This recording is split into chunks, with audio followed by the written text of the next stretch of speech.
episode of Life Lessons. I'm your boy Hota. I'm Terrell. And today we're going to be talking about never being 100%, playing through injury, knowing your body, and knowing when to go and when not to go. So, starting off, you had a few injuries throughout your college career, right? Yep. What would you say, at least for the injuries for you that you had, what would you say was the most significant for you? Elaborate a little more as far as what? Like, as far as, like, the one that took you the longest to come back from. The injury that took me the longest to come back from, I would say, was my shoulder injury. Because my shoulder was already injured when I was in high school. I just never went to go get it looked at because that was at PC, right? Yeah, when I had got the shoulder surgery, but I had came into college with an injury in my shoulder, but we didn't know it because that's when in high school we had Coach Bosman. Shout out Coach Bos, but he had us lifting weights, so I didn't know my shoulder was as damaged as it was because I was still having my strength. I had all my range of motion and everything was fine. And then when we got into one of our games during the season, I think I went to go set a screen or I was playing defense. Something happened on the defensive end. That's what it was. I was on defense and I went to like jump out on the guy and he ran past my shoulder. And when he ran past it, like my shoulder just like went numb. Like it popped out the back, dislocated out the back. Like it was just hanging. And like for a second, I ain't feel it. And then I just dropped. And when I dropped, I was like, something not right. So I instantly walk off to the trainer and he take me to the back and he's feeling on my shoulder. And he's like, all right, I'm gonna count to 3. And he ain't even count to 3. He just goes 1 and just like pushes it right back in because it had dislocated out the back. And when he pushed it in, I was like, oh no. And he was like, yeah, you're done for the time being. So I didn't play no more that game. We went to the doctor. And after we went to the doctor and we got my x-rays back, like it was a lot going on with my shoulder. Like it was dislocated out the back, which is rare for a basketball player. Even the doctor said it. He said that typically happens with baseball players. It was dislocated out the back. I had cartilage floating around. My rotator cuff was badly damaged. And then, like, I had a bunch of other stuff wrong with it. But here's the kicker. I didn't know I was that injured and my shoulder was that bad because we also had to do some tests on me because we found out that I have, like, my pain tolerance is abnormal. So I don't feel pain. So like, this wasn't something you played through, right? Yeah, nah. Well, if you think at least from where it had got worse. Yeah, like from high school up into college, I was playing with that shoulder, and it was that bad. Just never knew it because I never had no problem with it. So when we got the test ran on me, and we found out that like I have an abnormal pain tolerance, that's weird because I don't feel pain like most people. So when the doctor showed me, we went to go visit the doctor in Wake Forest because he was a shoulder doctor. And when he came back with my test results, he was shocked. He was like, man, I'm not going to lie to you. He was like, had I not given you an MRI to see what was wrong with my shoulder, he was like, I would have just had you do physical therapy. Because I was still able to like move my shoulder like all like this, go back and forth like that, like it was nothing wrong. And then when he told me, when he looked into my shoulder and he looked at them scans and he saw what was wrong with it, he was like, oh no, he needs surgery now. And that was the longest one to recover from because I literally had to learn how to like get my shoulder to go back into a 90. Like for a long time while it was in surgery, it was just stuck like this. I couldn't do nothing with it. I couldn't move it all the way back. Certain movements when I'm trying to sleep hurt, like trying to do the finger walks to get my shoulder to go up above my head. Like, so that was probably my longest one that it took me to come back from because of how badly damaged it was. But for the most part, all of my other injuries, they was just they were bad injuries, but that was by far my worst one because it was my shoulder, and basketball you kind of need your shoulders, like, because if you can't shoot, you ain't no good. So, but I know, like, yeah, that probably was my worst one. That probably was the shoulder, and probably my thumb on my shooting hand. Thumb on my shooting hand was my other one. But I'm gonna tell that story after I ask him that question because I can talk about it now. But what about you though? Like, I know you played through some injuries, and I know football players, y'all kind of constantly get nicked every game. I mean, I don't look at them as injuries unless you're not able to play.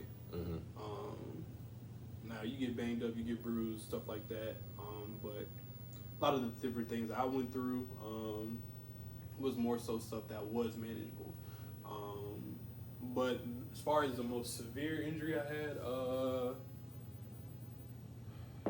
probably my junior year, I had a sprain in my ACL, and then I had a grade 2 tear in my LCL. I didn't need surgery or nothing like that, but I was walking around with a knee brace. So one play I was blocking for inside zone, and then somebody had ended up shooting, tried to make the tackle from behind, and then had just caught like the back of my leg while my leg was planted. But it was the end of the season. I think I missed 2 games from there, which my season was over, obviously. But I mean, I could walk around on it, I could run on it, stuff like that. But I wasn't my same explosive self. And you know, given for my skill set, you know, if I'm not able to run my fastest, you know, that's what set me apart from everyone else within my position group. Right. So from there, my coaches decided, you know, just to shut me down. And then from there, even I didn't go to rehab. I didn't do stuff like that. The season was over. I just finished out that semester, and I just chilled the entire winter break. Normally I like work out, you know, go run, different stuff like that. But I just told myself I just gonna chill, give myself, you know, full time to recover. And then from there, came back and started lifting, started training, stuff like that. So I was behind the 8 ball, still trying to catch up with my knee and stuff. All right. But yeah, it wasn't something I played through. Now, different things I would play through, I probably sprain my ankle every 12 days. I feel like spraining ankles is normal. Yeah. And it was looked at as, you know, oh, it's just, you know, a sprained ankle. Now, I never had like a high ankle sprain, which is the more severe ones. It was more so the low ankle sprains.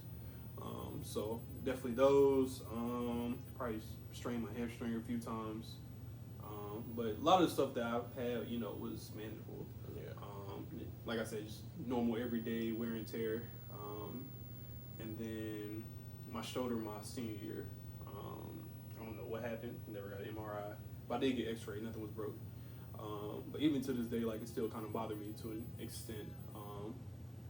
To where it's not like I have full range of motion, but you know, if I take like a week off from the gym or something like that, it just starts to bother me. Cause I know initially when it happened, it was hard for me to lift. Like even to this day, like I still don't bench press. I do different dumbbell stuff to sort of build muscle around it, but you know, without, you know, trying to take it too far to try and make it any worse. So, but what about you? You have any other injuries that you may have had that, you know, you played through that were, you know, a struggle for you? My thumb. When I injured my thumb, like, I'll talk about that story a little bit because I mean, it's over with now. But so when I first injured my thumb, I had to lie about it because I'm not gonna lie, I was in PC, South Carolina. I thought I was about to get into a boatload of trouble when I injured my thumb. Like, I'm not gonna even lie. So the story is, this is how the story goes. I don't drink, I don't smoke, but around that time, you kind of not in season. Everybody getting ready to get let out. So teammates having fun, teammates doing what they do. And my teammates invited people to their apartment. And I would always go over there and kick it with them and chill with them. So they pre-gaming and stuff while we over there at the apartment. And before they getting ready to go to the frat houses and like chill with the people at the frat houses. They were just over there having a good time. And so some of my teammates start leaving because they getting ready to go. So I stay back in the apartment with the two dudes that I call my brothers, help them clean up a little bit before I get ready to go back to my dorm. So as people is leaving, it's a bunch of commotion going outside. So I'm just like, what is all that? So as I'm stepping outside of the apartment door, I just hear a bunch of screaming. So I'm like, what's going on? So then I step outside the house, and we had this big, our center, bro, like 6'11", 6'10", running. Like, I'm talking full-fledged. He hauling back to the apartment. Move, get out the way. So now, like, fight or flight done kicked in. Fight. So, like, I'm looking behind him. I'm trying to see what's going on. I move him out the way. And before I can move him out the way, I'm going to stop right there. So around this time in South Carolina, it was a bunch of stuff going on that people were talking about clowns. And, like, how clowns in South Carolina was, like, dragging people in the woods and, like, hurting them. You see, it was the same thing in Pennsylvania. Yeah, like... I definitely seen one, and I said, bro, quit playing, bro. Yeah. Mind you, so my school, similar to yours, but, you know, in Pennsylvania, Yep. not quite the same. Not as much Confederacy there. Yeah. But however, like, bro, why you out here? Yep. Like, And around that time, they kept saying, like, they were dragging people in the woods and hurting them. So when I moved them out the way, all I see is a clown mask. And it looked like somebody chasing him with a knife. So I'm like, first thing kicking my mind is hit him. So before I could do anything else, when I moved them, they right there. And before I know it, boom, just caught them. And like when I hit them, they linked. They linked like that, grabbed him by the shirt. I was about to hit him again, and all I heard was, it's me. Ripped the mask off. It's a girl on the basketball team. I said, nah. And when I seen it, I just dropped her. And I was like, oh, I'm done. I was like, I'm done for it. But I just hit a girl. I was like, I'm done. Man. So was the dude a part of it, the center? Nah, he was legit scared. Mm-hmm. Like he thought like somebody was after him. Mm-hmm. So when I hit her and everything calmed down and we saw who it was, I was just like, bro, you can't do that, man. Mm-hmm. So, mind you, everything calmed down. I don't go back to my dorm because like now I'm racing in my mind like I'm about to lose my scholarship, bro. Might even worse, bro. I'm in South Carolina. I'm about to go to jail, bro. So I instantly called my mama and my pops. They sleep though, but then they call me back. What's going on? And I tell them like, hey, like I think I'm finna lose my scholarship. They're like, why? What's going on? I'm like, bro, I just hit a girl. And my pops and my mama was like, well, call your coach. Tried to call him, he didn't answer. So I go with my teammates to like the little frat houses just to try to ease my mind. They joking about it. Well, that sounded off like a gun, boy. I'm trying to tell you, boy. That thing sounded off, boy. You hit her with some fire. I was like, bro. I'm like, bro, y'all chill, bro. Like, come on, chill. And what made it worse is the girl ended up posting a snap and like of her face and was like, well, this is the last time I try to play a prank on anyone. And I ain't gonna lie, bro. That thing was boy, that thing was out there. Like, but I ended up not getting in trouble because my coach ended up coming to me the next day and talking to me and telling me like, hey, I like what you did. Like, that showed me you're a fighter. You'll stand up for your teammates and all this and that. And he was like, but don't think you in trouble because you're not. And he was like, because she admitted that she like was the reason behind it. So like that's why I didn't get in trouble because she owned up to it. Like I caused it. Now I don't know if she owned up to it to the coaches or if she even told the coaches, but it didn't get to the point where she tried to tell on me and say I hit her because she like was like, nah, like I gotta eat that because like I was messing with them trying to play a prank on them. So from that point, that's where your thumb started to have That's issues. when my thumb started to have issues because I guess how I hit her, like my thumb was in the way when I hit her. And from that moment on, like it just kept bothering me, and like I started to notice like my bone would slip in and then slip out, and then like at night, like I would try to like push it in, and it'll slide in for a little bit, but then it'll slide right back out. So it was already out the socket. So what I would try to do is, I would try to sleep with my thumb on the board of my bed to keep it in place. Yeah. But it just kept sliding. But I thought I was good. And I went to go to the trainer. He would tape it up, and he had me go through a shooting drill. But I could still shoot. Like it wasn't affecting my jump shot or nothing. But then we went to go get it X-rayed and looked at. And when they sent back the X-rays, my pops, he immediately sent my X-ray photos to my to OG, which is my grandpops. He sent it to their doctor because my grandpop, he played in the NBA for the Atlanta Hawks. So he sent it to the Atlanta Hawks doctor, and as soon as the Atlanta Hawks doctor saw it, he replied instantly like, oh no, he need to get surgery now. Like he don't need to play. Because if he play, he gonna lose function in that hand. Like I would have lost all my like. So from the initial X-ray, you know, they were more so making it seem like you could still play from your X-ray with a PC, right? Yep. Okay. And they wanted me to still play, but once that Atlanta Hawks doctor saw it, he was like, no, he needs to get surgery now. He was saying like I would have lost function in my thumb. I would have lost feeling in my thumb. Like certain movements I wouldn't have been able to feel. Like so he was like, nah. So I ended up getting the surgery, and that put me out for the whole season.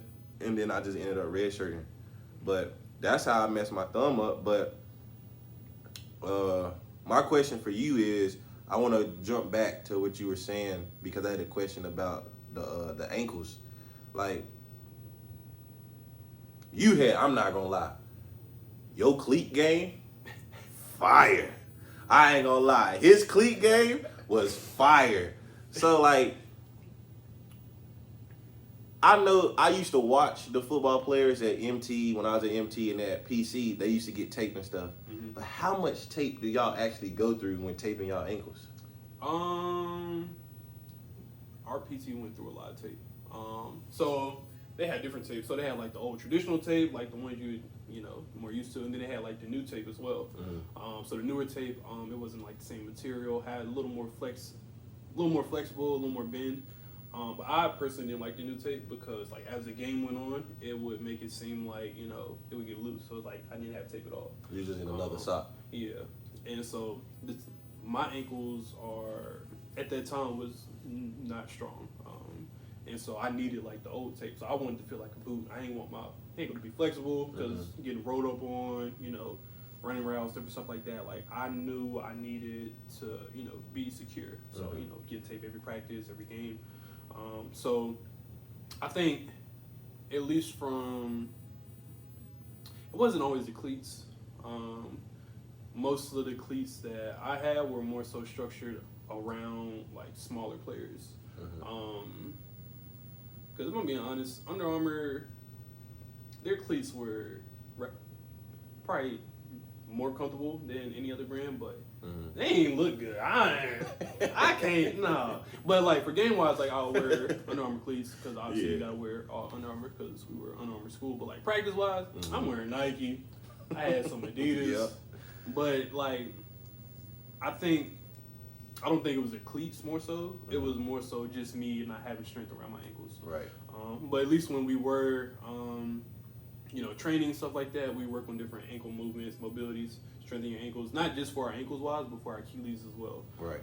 Obviously within football, you know, well any sport really, if you don't take care of your ankles, you know, your Achilles is next. So I think at least from at that point in my life, it was more so of a necessity. I needed tape because I didn't really take care of my body like I was supposed to. Right. So how was like, I know you said you had the knee brace on. Is there really that much of a difference or no difference at all from wearing a knee brace to not wearing a knee brace? Like, does it weigh you down?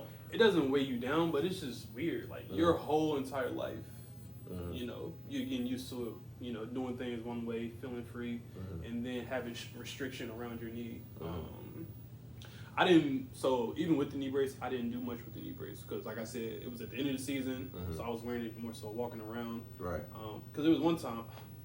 So, story time. So after I had sort of messed my knee up, season was over for at least for me. You know, I'm walking around campus. You know, I didn't have no crutches or anything like that. And Central Pennsylvania, obviously it's snowing on the ground. It's November. And like they always did a good job like plowing the snow or whatever, but at the same time, it snowed. Yeah. So I was walking to the calf, you know what I'm saying, trying to get the lunch. Bad boy anthem. I was trying to get the lunch. And then I had ended up slipping on my right leg, but I caught myself with my left leg. And then I caught myself, stood up, re-slipped again, and fell. Bro, my knee was in so much pain. I went straight to the the training room. And I was, mind you, it's 12 o'clock. Everybody right here, they done seen my big ass, my polo boots all in the air. Oh, you see my big ass 15 polo boots in there. So you ain't get no lunch? No, my fucking knee was hurting. And mind you, so anybody went to my school, they know like where the calf was. It was a straight drop hill down to the training room. That was the longest walk I've ever had in my life. Mind you, wind blowing, it's still snowing, it's cold, my knee hurting, I'm hungry. It's a lot going on. So, so then at least what are you talking about? So from when we came back in January, when we started training, I lifted with it on, at least at first. We had 6 a.m. workouts. I think I worked out with it probably only because my coach asked me to. He's like, I know how you feel, I know blah, blah, but like, you know what I'm saying? He at least wanted me to go through conditioning workouts, see how I move laterally, you know, stopping, starting. But then once, you know, spring ball came around, probably like a month later, you know, I was like, I'm not wearing no knee brace. Yeah. Now it definitely does slow you down, like I said, but I didn't like it. But if I needed to wear it to get through spring ball, I would have. But I didn't feel like I needed it necessarily. So. Nah, because I've always wondered that because the knee brace that y'all wear is so gigantic, like the one we wear is almost similar, but it's so much smaller than the one y'all wear. So I always wonder like did that weigh y'all down some? Like I know it was gonna feel a little different because you're not used to the freedom of not having one. But I've always wondered that because no, they have different it just seems ones. strange. So like the ones like the offensive line, defensive linemen, they will wear. I ain't had nothing like that. Okay. So you know those not as mobile. So people would wear those if they had like ACL injuries or like offensive line. But the one I had was a little smaller than that, but still pretty bulky. It was manageable, at least to say the least. So while you were playing, was there ever a time where you felt hurt or you felt like you couldn't go and you either pushed your way through it or a coach like told you like to try to give it a go or he wanted you to go like push through it? I would say probably twice. The first time was completely my fault. My freshman year, my hamstring, I've never had a hamstring or soft tissue injury or strain or anything like that. So I just thought it was like similar to my ankles, you know, just a little strain, you know what I'm saying, I'd be cool. I had ended up, I think I ran like a post corner route, and then when I had planted on my right leg, it just sort of like popped. Yeah. And I'm just thinking like, I'll be straight, you know what I'm saying? So I tried to finish practice. So that one was on me. Tried to finish practice, and then because I had ended up hurting it initially on like routes on air, so nobody on defense, anything like that. So then came, you know, time to implement the route to, you know, the plays, offense versus defense. Ran the same route, same thing happened, and then I was in PT for like a month and a half, and then once I got towards the end of PT, I had repopped it again. So then I had to restart over PT doing the same thing. Mm-hmm. But it definitely took a mental toll on me because I've never, at that point in my life, I never had any serious injuries. Mm-hmm. So that one, and then the second one, I wouldn't really blame my coach for this one. So this was my sophomore year. No, my junior year. It was right after my knee. So I had got a concussion. Mm-hmm. First day alive, had like a little breaking in route, caught it, and then when I got tackled, Central Pennsylvania, like I said, snow in March. I got tackled, and then my teammate wrapped me up and had my arms. I just fell face first into the turf. Now I ain't black out or anything like that, and like I went through the concussion test and everything, so I had passed off everything. Actually, my sophomore year. Mm-hmm. So I had passed everything was cool, and but I still wanted to take a light. So then I went to weight training after probably like 2 or 3 days. Got passed, and then I passed out in I was close to passing out. I caught myself. Damn. But I was close to passing out in while lifting. Now, at least with football players, when we lift, it's a bunch of us, loud music, high intensity. Mm-hmm. You know, that's just how we lift because it's so many of us. Try to break it down into groups, but still a lot of us. Mm-hmm. So the music was too loud, the lights was bright. All while trying to lift, I almost passed out. So then that's when they just shut me down completely for spring ball. And then I got cleared probably like the day before our spring game, and I didn't dress. And then so I'm on the field, talking with my teammates in the tight end group, and then my coach came to me, was like, "Oh, I thought you were playing today. Like, why didn't you give it a go?" I was like, "Coach, honestly, I felt it wasn't worth it." One day before spring ball. Not saying my position is solidified, I'm certified starter or anything like that, but more so around safety wise. Right. I just didn't see a point in playing. I missed several meetings, so obviously I'm not going to be my sharpest. Prepared, make a call as far as what we're supposed to run. I don't know what I'm doing because you know what I'm saying, now putting somebody else in a position to get hurt. Right. Now, like I said, it wasn't like my coach trying to say, "Oh, you need to play. You should be playing." It was more so he thought I was going to play. Now, if it was a game, I made it work. But spring ball, I didn't see the point of doing it. Facts. What about you though? Nah, I've had both instances where I thought I could play and probably shouldn't have, but I've also had instances where a coach did everything in his willpower to try to get me to play, and was a little messed up that I chose not to. So we were in practice one day, and I went up for a layup, and my teammate stepped on the back of my heel, and when I went up, I couldn't fully all my exertion going up, and you step on it, it's pulling me down. Yeah. So my hamstring right here, I think it's the ligament here that's connected from my butt all the way down. Yeah. It ripped. So if you ever look at me, my legs, my right leg looks smaller than my left, but that's because when it ripped, we went to the doctor to get it looked at, and he was like, "There's no point to go in there and try to fix it because it'll be like tearing through tissue paper. We can get it fixed, but it's so." It's more so a heel on his own. Yeah. Okay. So what happened was once it ripped, it coiled up and curled. So if there's a ball still in the back of my calf right here, and the whole side of my calf here, not my calf, my hamstring here is just flat. It's like flat surface. So I thought I was good. I thought everything was okay.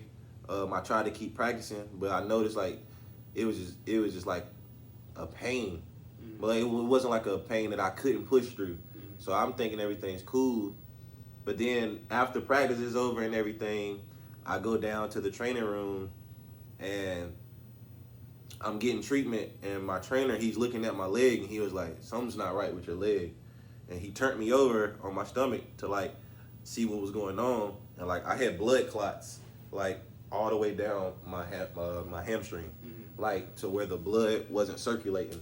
So like literally like dark like black spots was forming on my leg. So he literally had to like for like an hour just sit there and like massage my entire hamstring to get it to flow. Because like from what he was telling me, like if the blood wasn't getting there, it could have been like really, really bad. So like after he did that, it was right before we were getting ready to take a team trip to this place that we were all going to go to. And I'm sitting on the bus and the coach calls me up there, but it wasn't the head coach. It was the assistant coach. And rightfully so, he doing this job, you the assistant coach. But he's like, yeah, man, like I just want to talk to you. Like, and I'm like, okay, like what's going on? And he was like, have you made a decision yet? Because this was right before I decided to red shirt. And this was right with the thumb and then right with this. So I'm like, yeah, man, it's probably best. And then he's like, well, I just want to let you know, like, you should give it some reconsideration. You're never going to be 100%. He was like, you're never, and if you think you're going to be 100%, you should get that thought out of your head because you play a sport where you're going to get hurt. Once the season starts, you're never going to be 100%. And I'm like, okay, yeah, I understand that. I hear you, but this was y'all what game or two in? Yeah. Like, it's still so at least for for football, I know the red shirt. At least when I was there, it was anywhere before your fourth game, you could red shirt. So it still hold your eligibility. Yep. How many games was it for basketball? I can't remember, but I don't even think we had started games yet. Like we were just going to take a trip. As a team to like better get our team chemistry up and stuff like that. And he was just like, yeah, man, like you're never going to be 100%. You should give it some reconsideration. And I'm just letting you know that because this could affect things. And I'm like, all right, I'll understand. But like, this is serious. Like, my shit was literally blood clotting. Like, so this ain't something to play with. So that was my first situation. And another situation I had where I say like the coach tried to do everything in his willpower to get me to play was like the game before I just had like a really great game. Like I was going off. But then this was like right around like when COVID was getting serious and stuff. And I had a really great game. Game was good. And then the next game we played a big school, and I guess it was important for the coach because of some, I guess, his own personal stuff. But I felt sick, and like I was just doing good. I had practice, everything was good. But then when I got home, like everything, my body just like shut down on me. Like I went to the bathroom, puked. Like everything I ate came up. Like I'm like I don't feel good. So I called I text the trainer and tell him like, hey, something not right. I don't feel good. I just did this, and he's like, okay, well, come in here and we're gonna take care of you. So they take care of me. They give me all the stuff that I need, but my body is just weak. Like I can't go. So like the day of the game, like he's texting me, like asking me, can I go? And I'm like, bro, like I can't go. So he's constantly asking me, like, are you okay? You gonna dress out? You gonna dress out? And I'm like, bro, like I'm probably not gonna even be at the game. Like my body is just too weak. So what he does is he has the trainer call me into the training room, and they literally hook me up to IVs, to pump IVs into me, to like try to give me energy and make me go. So like while the team is on their break, not on their break, but while the team is doing pregame and eating, I'm in the training room getting IVs shot up into me to try to make me get some energy to where like I can at least try to suit up and like try to play. That didn't work. So like I could kind of see he had tension and he was a little pissed off at that. But I'm like, dog, if the IVs ain't working and you shooting me up with the IVs, like, bro, it's clearly like something wrong with me. But yeah, that was before we knew what we knew. Right. You know what I'm saying, with everything. You probably just thought it was like flu-like symptoms. Right. So after that though, like I couldn't go. I ended up not playing in the game. But that was one of my instances where like he legit like did everything he could to try to get me to like suit up and play. And I made the right decision to be like, no, I'm not going. And that's something that I would tell like any athlete, whether you're a professional, whether you're a collegiate athlete, whether you're in high school, like take care of your body. Like the one thing that I started to understand more, even as I got older and when I became a senior in college, really a junior in college, was, man, don't let no trainer, don't let no coach, don't let nobody tell you about your body. The only person that really understands your body and knows your body is you. You're the only person that can feel that pain. You're the only person that knows what's hurting and what's not hurting. Like, yeah, they might be mad. Yeah, they might try to talk you out of it, but you have to look at the bigger picture. Like, their picture is wanting to win games. Your picture is wanting to be a pro or wanting to see that you are healthy enough to make it through the entire season. So that's one thing I would tell any player. Like, you don't have to play just because a coach wants you to play. If you are 100% sure that you can't go and it's just not a knick-knack injury to where it's like, yeah, this is going to happen, bro, don't go. Like, you the only person that know your body. And, like, if I could take some of those back, if I can go back and take some of those things away, I would. I wouldn't play through some of the ankle injuries that I had because they were really bad. But I have the mindset of, I'm trying to hoop, I'm trying to be out there, and if I could do anything I can to help, I am. And as I got older, I started to realize, like, no, if you're trying to be a pro and you want to be a pro, bro, if you hurt, you hurt. Like, so I would tell that to any player, whether you a pro, whether you collegiate, whether you at the high school level, like, don't try to push through if you know you can't, because all you're doing at the end of the day is you're hurting yourself. And the last thing you want to do is try to push through something and you make the injury worse, which furthermore hurts yourself and hurts your career. Because I've seen it happen with players. They trying to push through something and the injury's so bad, but they're trying to show the coach that I'm this strong dude and I can push through it, and then they end up tearing something or they end up breaking something, and then now they out for the whole entire season, and then the next year you looking for them and they're gone. So, like, protect your body. Like, don't listen to these people. And also, you gotta watch out for you have to watch out for some trainers too, because there are some trainers when you get to the next level, when you get to the collegiate level, that will try to bring you back a lot faster than what you're supposed to come back. Like, because the coach has talked to them, the coach wants you to come back a lot sooner, and they will push you and push you and push you to be at a position to where you can come back, or you think you can come back because of all the things that they're saying to you, but your body's not ready. Listen to your body. Don't reject your body. Your body will tell you and let you know, hey, like, you can't go. So really listen to your body, man, because I honestly believe that had I listened to my body a lot more, I maybe not would have had some of the injuries that I had, like with my ankles.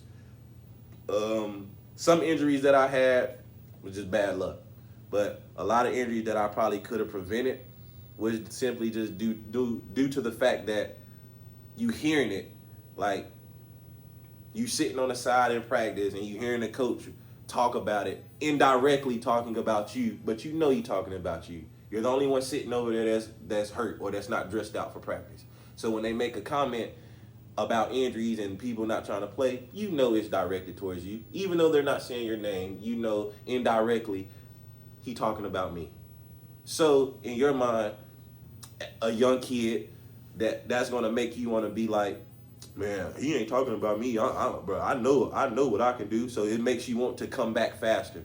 Don't do that, man. Heal. Let your body heal, and then when you come back, bust everybody ass and prove the coach wrong.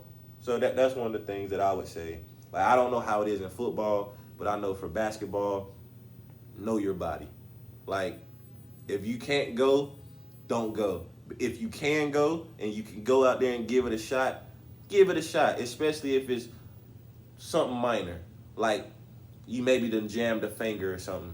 Okay, cool. But if it's something serious, like your hamstring, because that's nothing to play with.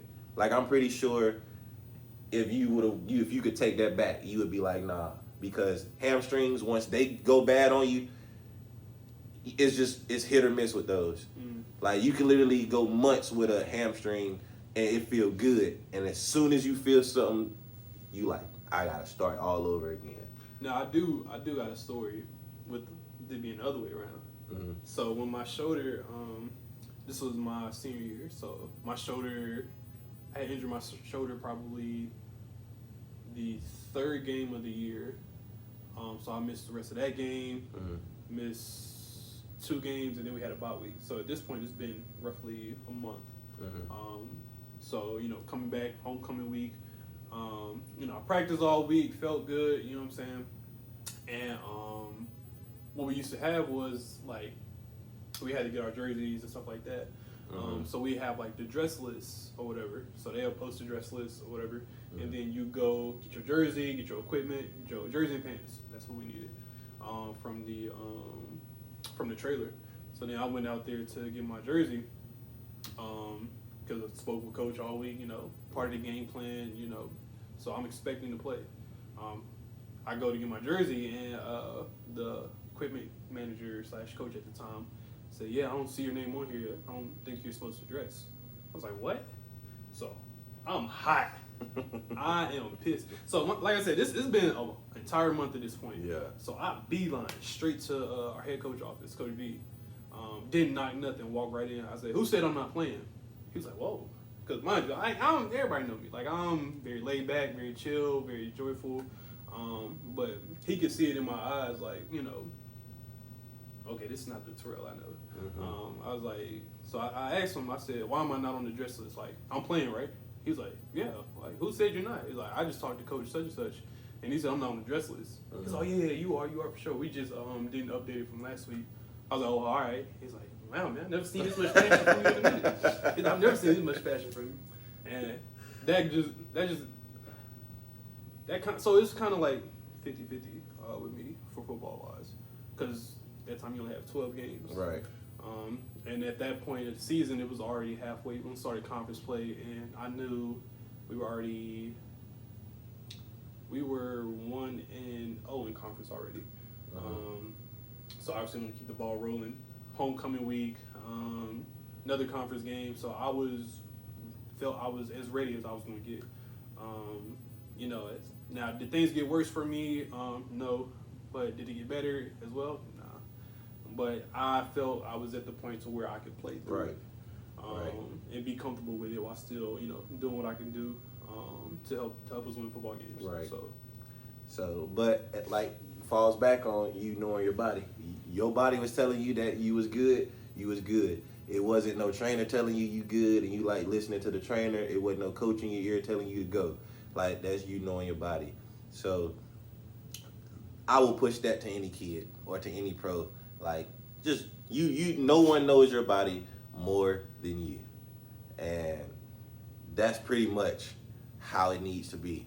Like, yeah, they can tell you stuff and all this and that, but no one knows your body more than you.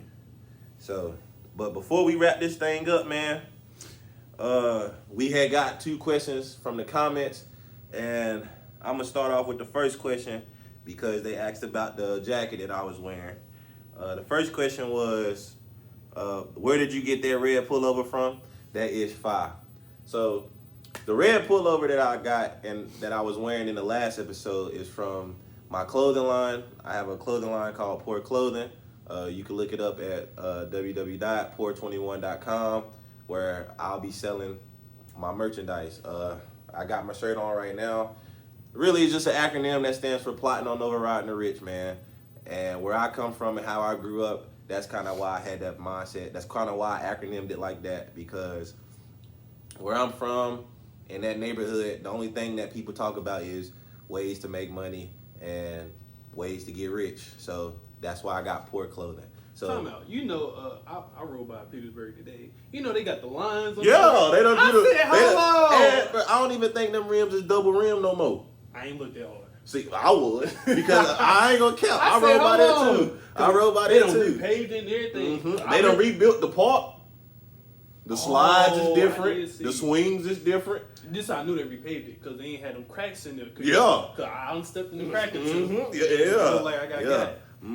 How's that? Wait a minute. But yeah, man, that's where my clothing line from. That's what inspired me to create the clothing line. So on a lot of these episodes, you'll just see me wearing either a shirt or a hoodie, and stuff like that, man. But yeah, man, y'all go check it out. But the next question was from our boy Jay Eyes. Shout out Jay Eyes. His question was, how did y'all officially meet each other? You want to tell it? Cause I'm gonna tell the truth. What? I'm gonna tell the truth. All right, this is how we met. So this was 6th grade, Mr. Formie class. So this is 6th grade. We had our introductions or whatever. And at the time, what year was this? This was about 20. What was this? 12? No, it wasn't 12. It was 2009. 2009. So mind you, at this time, you know, this is the big bright polo shirts with the matching plaid shorts with the no socks with whatever shoes, probably some Forces. So from my perspective, this is what happened. We had our introductions or whatever, and yeah, we just met in 6th grade. That's all I got. Now go ahead and tell your life. That's his perspective. That's now let me tell y'all what really happened. That's not what happened. So we had met prior to that. We just didn't know who each other was through basketball, right? That is not true. Nigga, we was in the same class. But we weren't really communicating. Basketball is how we really started communicating because you was with Trey and them. And y'all was whooping us. Oh, you PYC? Exactly. Yeah. So like, but we weren't really talking to each other. But that was the same year though. Yeah, it was the same year. Yeah. But the official meeting is this how it's happened. He's right about the introductions. Everybody got to stand up, say their introduction. I stand up, nonchalant, not really caring because at that time I was Peter Bird. I was a bad kid. I didn't want to talk to nobody. I had anger problems, so I make it quick. I'm me. That's about it. We get around to him. Mind you, you said he had just got back from Hawaii. I did. He had the mini fro. He was like, "Hi, my name is Terrell Johnson. Me and my family went to Hawaii. My favorite," and he was like, "And my favorite singer is Michael Jackson." And then he goes, "Hee hee," and he does a split. That's not true. And I go, "Boy." That is not I just go, "Boy." And then all right. Ever since No. then, I was like, I ain't gonna rock with him. I ain't gonna rock with him. Nah, I ain't finna rock with him. Talking about some he. I'm finna do a split. And So, that's how we met. No. That's not the full story. The full story is what? All right. So anyway, I did the split, but not that day. I did a split later on in the year. I didn't do that introductions. First of all, you know all them desks. I ain't have enough space to do that. And plus, Michael Jackson didn't do no splits. So why would you do it? It wasn't that day. That's what I'm trying to tell you. It was that day. From my perspective, I remember that day. It was a half split. I remember the hee and then the split. That didn't happen that day. That from my perspective. But ever since then, we became cool. After all that, and then through basketball and stuff, well, we became cool, we became tight. And ever since then, bro, we've been dogs. We've been rolling. And I don't even call him, like I say now in the last episode, bro. This is my brother, man. Like, won't nothing tear us apart, man. Like, we can argue, we can fight, we can have disagreements all day, every day, which we done had. Like whether it's sports, whether it's just life related, like. Or whether he lying. Yeah. Anyways, but nah, man, this is my brother, man. This is my right hand. This is my man's, man. For real, like, won't nothing separate us, man. Like, he gonna be my dog till I go to the grave, and I'm pretty sure I'm gonna be his. Like, we already know that. Like, we probably gonna both be at each other's weddings. And probably, nigga, you better be at my wedding. You know I'm gonna be there, man, because you already know. I ain't got but 3-4 groomsmen. Yeah, see, you know I'm gonna be there. And I got to give me a little speech in there. No, you're not getting the mic. Why? No. I have me a mic. No. It might not be a mic from him, but guess what? Is one gonna get pulled out that back pocket? Yeah, so I'm going. But that's my man for real, man. We've been locked in ever since, and we gonna stay locked in, man. But man, that's the end of our episode, man. We want to thank y'all for joining in with us. Thank y'all for watching, man. Life Lessons Podcast. Hey, I'm your boy JV, and until next time, peace.